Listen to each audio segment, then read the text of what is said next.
Fall out से, consequences से, भुट्टो के ब्लड से अभी तक हम बाहर नहीं निकल सके, उसकी अभी तक हमारी सियासत सोसाइटी कीमत अदा कर ली है। दूसरा बड़ा केस ये है कि उन गिलानी साहब को जो डिसमिस किया गया था, ये जहन में रखने वाली बात है, करप्शन पे नहीं हुए थे। उन पे ये था कि हम आपको कह रहे हैं कि आप लेटर लिखें स्विस अथॉरिटी को कि जो आसिफ अली जरदारी का वहां पे 6 अरब रुपया पड़ा हुआ है वो वापस लाओ। तो गिलानी साहब कहते थे 248 के तहत ये प्रेसिडेंट जो है इनको इम्यूनिटी मिली हुई है, इनके खिलाफ कार्रवाई नहीं हो सकती। तो सुप्रीम कोर्ट कह रही थी जब हम आपको कह रहे हैं आप लेटर लिखें, उन्होंने कहा जनाब कि मैं तो अपने सदर के साथ लिखूंगा। सो मसला इंटरप्रिटेशन का था सारे का सारा। इखलाकी तौर पर सुप्रीम कोर्ट ठीक थी, इखलाकी पॉइंट बिल्कुल क्या हुक्म दे रही थी कि अब लिखें, खैर उन्होंने नहीं लिखा, ये डिसमिस। सो करप्शन पे नहीं हुआ, एक टेक्निकल बुनियादों पे। इससे पहले माजी में हुआ, आपको याद होगा बेनजीर भुट्टो की हुकूमतें 2 दफा वो डिसमिस हुई, उन्होंने उनको अपहेल्ड किया, अगेन एक डिफरेंट पोलिटिकल गेम बॉल थी।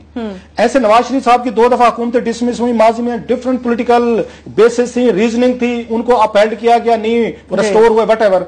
अब की दफा ये पहली दफा कोई प्राइम मिनिस्टर है जिस पे करप्शन का केस है। ये जरा थोड़ा सा इन चीजों को डिफरेंशिएट करने की जरूरत है कि जुल्फकार अली भुट्टो साहब पे मर्डर का केस था, बेनजीर भुट्टो और नवाज शरीफ साहब के जो माजी में हुकूमतें थी उनके पॉलिटिकल इश्यूज थे। ये पहली दफा वो कहते to the point, pin point उन्होंने किया है जी नवाज शरीफ साहब, इनके बच्चे, इनकी फैमिली, ये लोग हैं, ये एविडेंसेज हैं, फला डॉक्यूमेंट्स हैं, ये इंक्वायरीज हैं, ये इन्वॉल्व हैं। इस पे सुप्रीम कोर्ट ने अब ये फैसला देना है कि क्या आप करप्शन पे भी वजीर आजम को डिसमिस कर सकते हैं, या किया जा सकता है या नहीं किया जा सकता। सो इट्स ए बिग, मेरे ख्याल में अब तक जितने फैसले हुए हैं ये उसके भुट्टो साहब के, उसके सुप्रीम कोर्ट जैसे उस वक्त ट्रायल पे थी, आज फिर सुप्रीम कोर्ट ऑफ पाकिस्तान उसी तरीके का ट्रायल मेरा ख्याल है उन्होंने फेस किया है कि देखना होगा कि अब उसमें से नवाज शरीफ साहब बचते हैं या हमारी अदालतें बचती हैं, हमारा सिस्टम बचता है। और जो रियासतें होती हैं वो 1-2 लोगों की वो नहीं होती, उन पे वो नहीं चल रही होती, ध्यान में रखें। नागुज़ीर लोगों से कब्रिस्तान भरे हुए हैं, हम नहीं होंगे, हमारी जगह को अच्छे लोग बैठ के जहां शो कर रहे होंगे, सारी जिंदगी हमने भी नहीं रहना, सारी उम्र इन्होंने भी नहीं, आपने रहना। लेगेसीज होती हैं कौमों की, सोसाइटीज की, मुआशरे की, जिन्होंने आगे चलना होता है। अगर आज अब ये मैसेज दे देंगे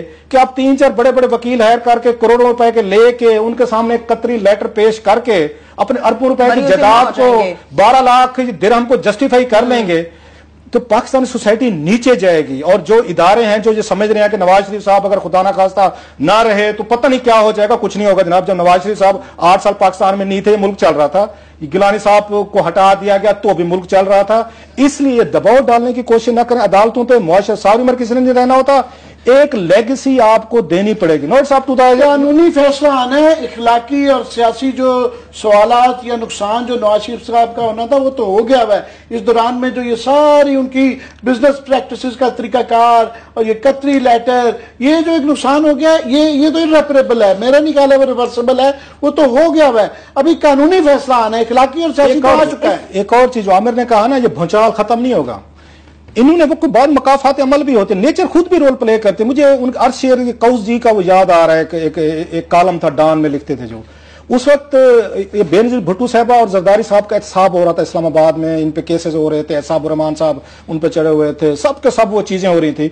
तो किसी ने कहा जी पॉलिटिकल विक्टिमाइजेशन हो रही है, क्रॉस द बोर्ड वो नहीं हो रहा, नवाज शरीफ साहब का एहसाब नहीं हो रहा, बीबी का हो रहा है, जरदारी का हो रहा है। तो उन्होंने बड़ी खूबसूरत बात लिखी थी जो आज मुझे याद आ रही है, बड़ी परफेक्ट। उन्होंने कहा जनाब आप नवाज शरीफ को, बेनजीर भुट्टो और जरदारी साहब का, या 1997 की बात बता रहा हूं, आप इनको वन साइडेड एहतसाब इनका करने दें, इनका तो करने दें ना। कोई और लोग आएंगे, कुछ और फोर्सेज आएंगी, वो किसी दिन नवाज शरीफ साहब का एहतसाब कर लेंगी। ये आज से कि उनकी 10-12 साल बल्कि ज्यादा अरसे का कालम मुझे आज तक याद है। सो एक तो यहां मिथ टूटी है जो आप अगले इलेक्शन में देखेंगे। इन्होंने मिथ ये बनाई हुई थी पिछले 2 डेकेड्स में कि जनाब के बेनजीर भुट्टो और जरदारी करप्ट हैं, हम बिल्कुल शरीफ लोग हैं, नाम के भी शरीफ हैं, कंडक्ट भी हमारा शरीफ है, हम 2 नंबरी नहीं करते, हम पैसा बिजनेस से कमाते हैं, हम टैक्स देते हैं, we are good guys, they are the bad guys.